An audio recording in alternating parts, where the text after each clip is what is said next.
ও এবার দূর দূরান্ত লোকে ভাইরাল ছেলে বীর ও বুবলি, বিস্তারিত জানতে চ্যানেলটি সাবস্ক্রাইব করে সম্পূর্ণ ভিডিওটি দেখতে থাকুন। সুপ্রিয় দর্শক, ঢাকায় সিনেমার অন্যতম ব্যস্ত অভিনেত্রী স্বপ্ন বেসন বুবলি হাজারো সিনেমার কাজে ব্যস্ত থাকেন, মাঝে মধ্যে সরব থাকেন ফেসবুক পেজ নিয়ে। ঠিকই তেমন কিছুক্ষণ আগে তার ভেরিফাইড ফেসবুক পেজে কয়েকটি ছবি পোস্ট করেছেন। পোস্ট করা ছবিগুলো ক্যাপশন দিয়েছেন, যা খরিকের মধ্যে সোশ্যাল মিডিয়ায় ভাইরাল।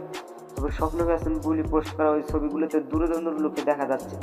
এক ফটোতে দেখা যাচ্ছে স্বপ্ন বেসন বুবলি সাদা পোশাকে বীরের কাঁধে হাত রেখে দাঁড়িয়ে আছে। অন্যদিকে এক ফটোতে দেখা যাচ্ছে বুবলি ও বীর সমুদ্রের দিকে তাকিয়ে আসছে। কয়েকটি ছবি ভিন্ন ভিন্ন লোকে ক্যামেরা বন্দী হয়েছে। তবে সর্বশেষ সব কয়েকটা ফটোতে দুর্দান্ত লাগছে বীর বুবলিকে। আর ইতিমধ্যে ফটোগুলোর মন্তব্য করেছেন অনেকে। বন্ধুরা, ভিডিওটি ভালো লাগলে একটা লাইক, নিত্য নতুন আপডেট নিউজ পেতে আমাদের সাথে থাকুন। অসংখ্য ধন্যবাদ পুরো ভিডিওটি উপভোগ করার জন্য।